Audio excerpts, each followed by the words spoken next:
Bonjour et bienvenue dans ce nouveau chapitre où nous parlons des généralités sur le dessin et la modification. Dans ce chapitre, il sera question de parler du système des coordonnées, du dessin dans AutoCAD, de l'accrochage aux objets, du mode orthogonal et polaire et enfin la sélection des objets.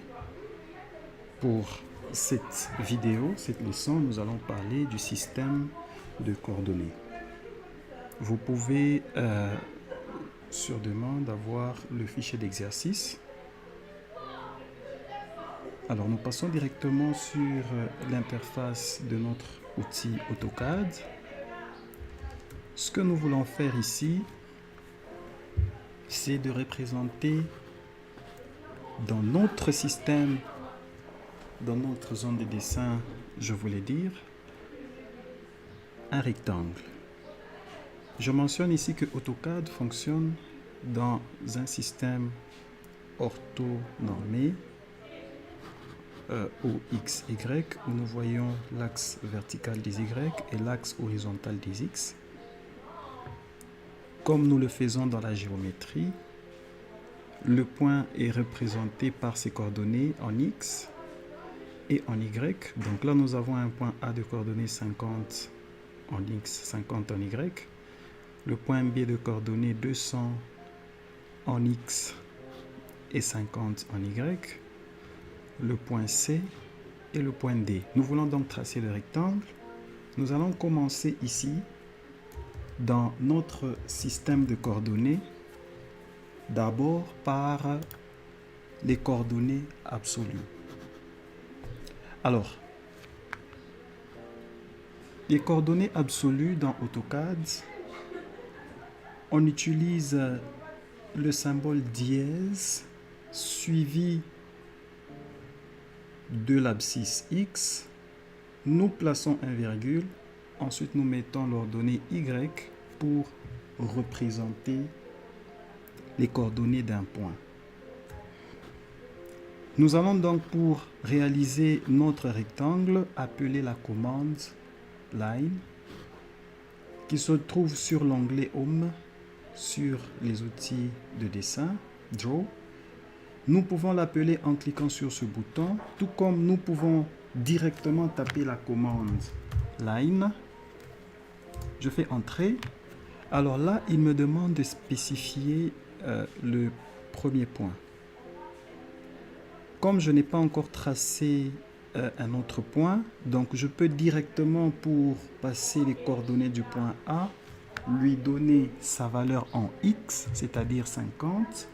Je mets virgule.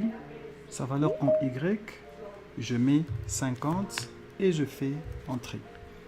Vous voyez qu'il a bel et bien marqué le point A de coordonnées 50, 50. Alors, si je veux marquer le second point, je peux voir ici que AutoCAD me dit de spécifier le second point. Alors là, je vais faire, admettons que je fasse 50, je voulais dire, admettons que je fasse 200,50. Je fais Entrée. Vous voyez que AutoCAD ne m'a pas marqué le point B. Il a marqué un autre point. Alors, je vais annuler cette commande. Pour lui passer les valeurs correctes du point B, je vais faire précéder les coordonnées du point par le symbole dièse. Je mets dièse, ensuite je mets les coordonnées de B, 200,50. Je valide. Il a marqué le point B. De la même manière, pour marquer le point C, je fais précéder les coordonnées du symbole dièse. Je mets 200,150. Je fais Entrée. J'ai marqué le point C. Pour marquer le point D, je fais dièse 50, la valeur en X, virgule 150, la valeur en Y. Je fais Entrée.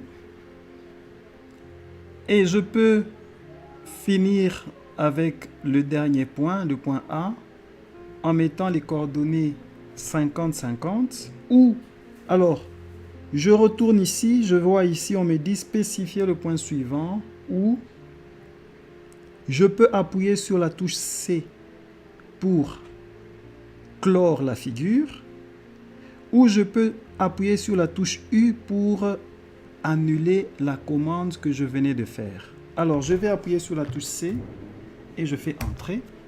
Je vois bien que là, AutoCAD m'a tracé mon rectangle en exploitant les coordonnées absolues des points. Il y a une autre manière de le faire, c'est ça que nous allons voir ici. C'est en exploitant les coordonnées relatives cartésiennes. Alors, dans les systèmes de coordonnées relatives, AutoCAD va considérer que les coordonnées d'un point seront prises relativement au dernier point qui venait d'être tracé.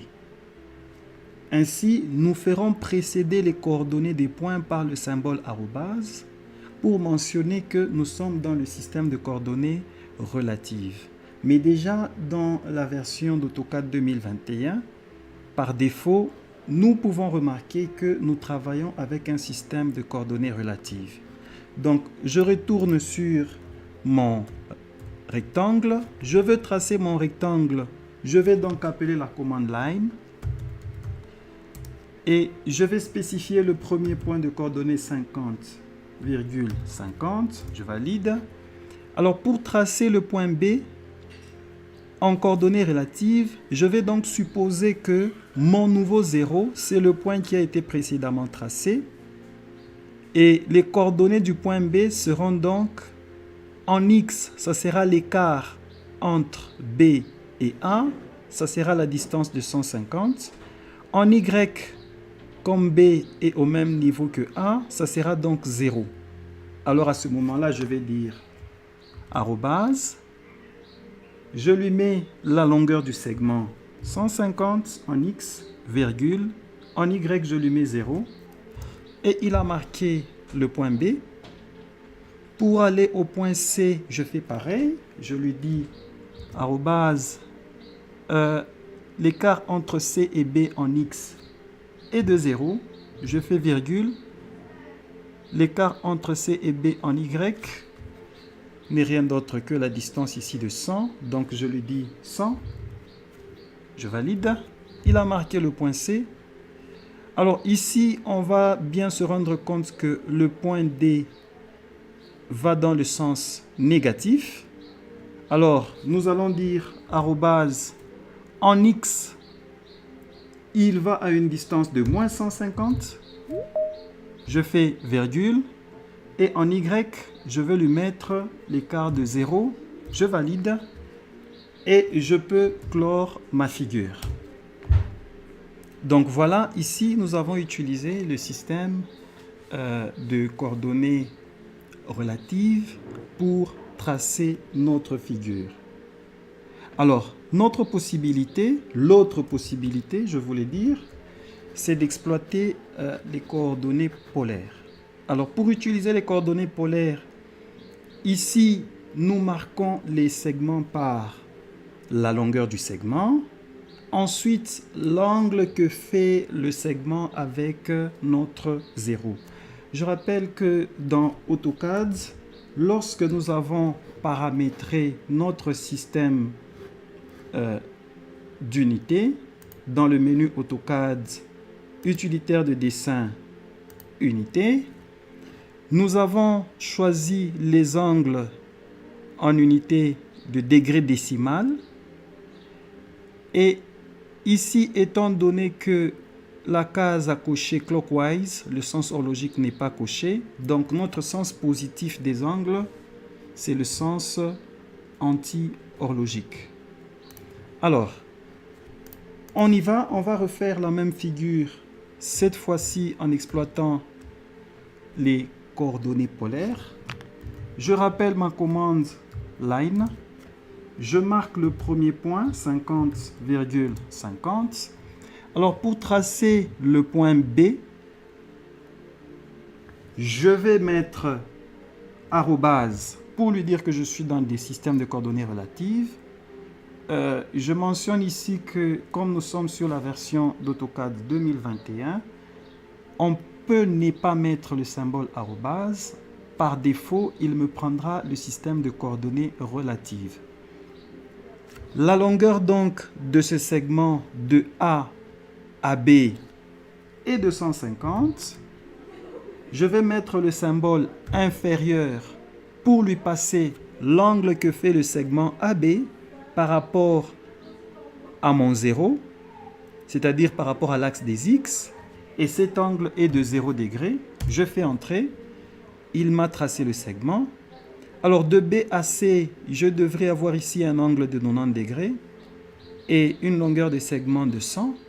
Donc je vais faire 100. Je mets le symbole inférieur pour spécifier l'angle et je lui mets l'angle de 90 degrés. Je valide.